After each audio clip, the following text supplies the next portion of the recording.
Dr. John Esdale. Dr. Esdale is ARC's scientific director. He's Arthur J. Child Chair in Rheumatology Research, Professor and Community Health Sciences at the University of Calgary, Professor of Medicine, Division of Rheumatology in the Department of Medicine at UBC.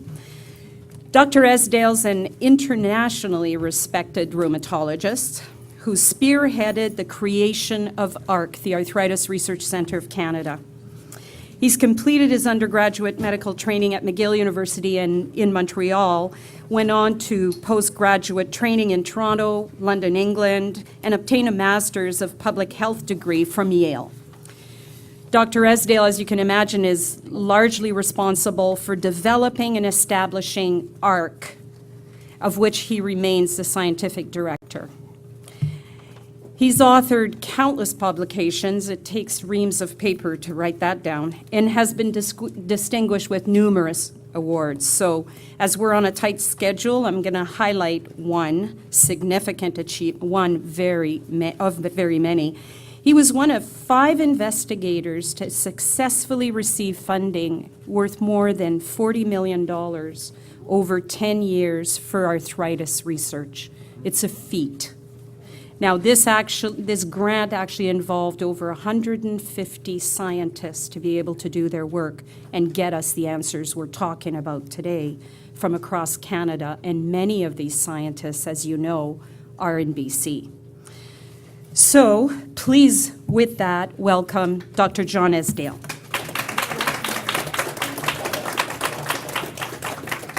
So I'm just going right? The magic is about to happen. Thank you. So the title of my talk is Don't Let Your Arthritis Kill You. Take action. And it really is about what you can do to prevent heart disease, and I think you can. To give you sort of the high-level overview of what I'm going to touch upon, it's about what you are going to have to do. And then you and your family doctor, and you and your rheumatologist or other specialist. The you ones are the hard ones, so I'm doing them first. The you ones are things that there aren't really magic treatments for. So there are things like smoking. Smokers have more active arthritis. There's more inflammation. Their arthritis is worse. And they don't respond to our drugs as well. It's a double whammy, including the new biologic drugs. Why else might one not want to keep smoking? Well, if you have an inflammatory arthritis, you have an increased risk of lung disease even if you're a non-smoker.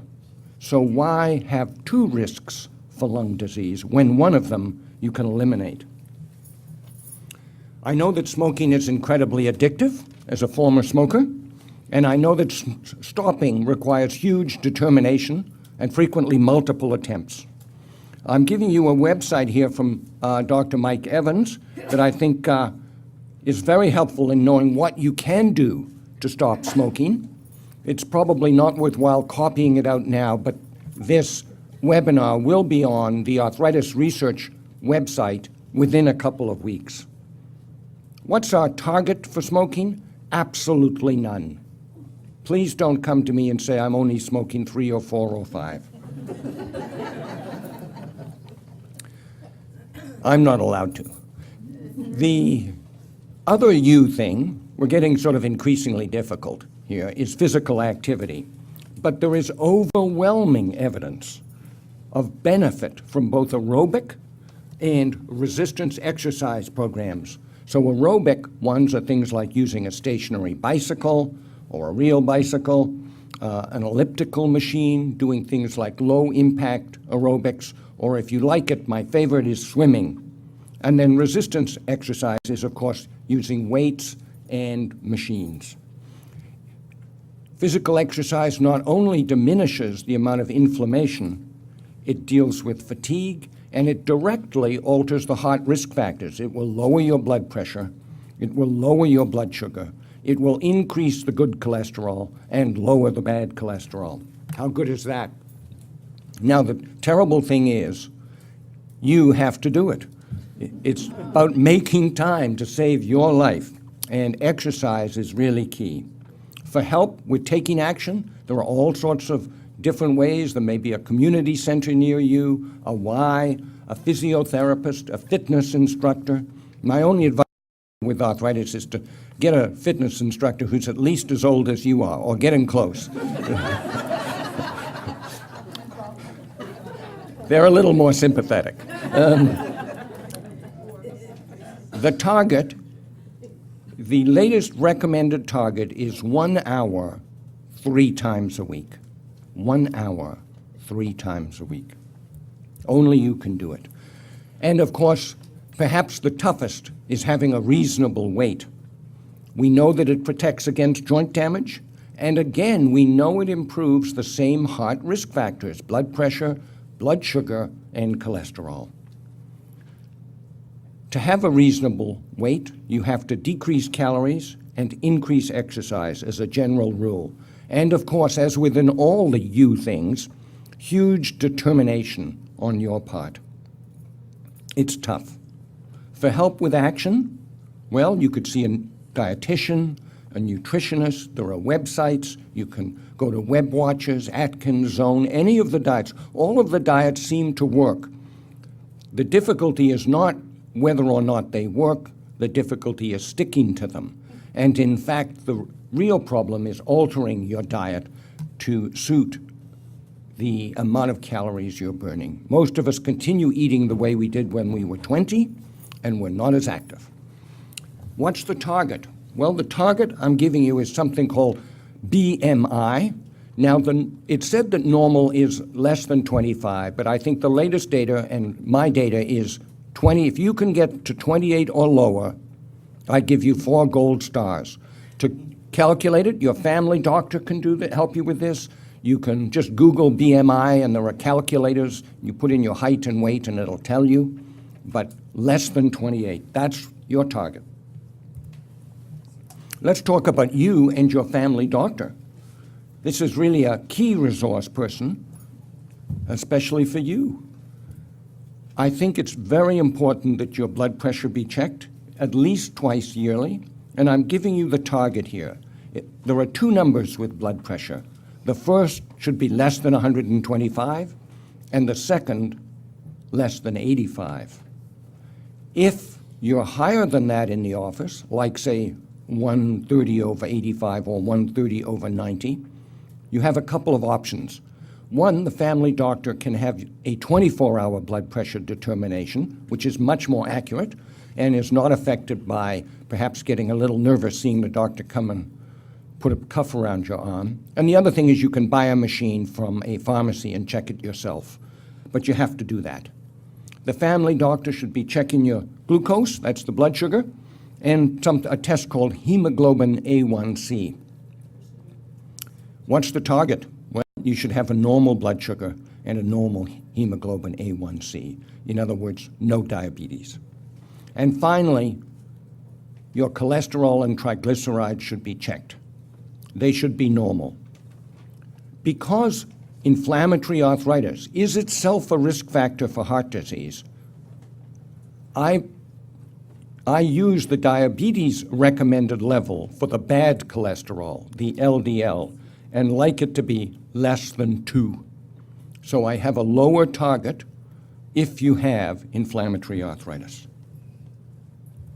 You and your rheumatologist. This is obviously a key resource person. I'm going to focus on a couple of issues, but they can help with other aspects. The first is reducing and eliminating prednisone, which undoubtedly increases your risk of heart disease. For some types of arthritis, like lupus and lupus-like diseases, it can be difficult to get it to 0 in some patients. The target then is 5 milligrams, or better still, a little less. The best level is none. That's for sure.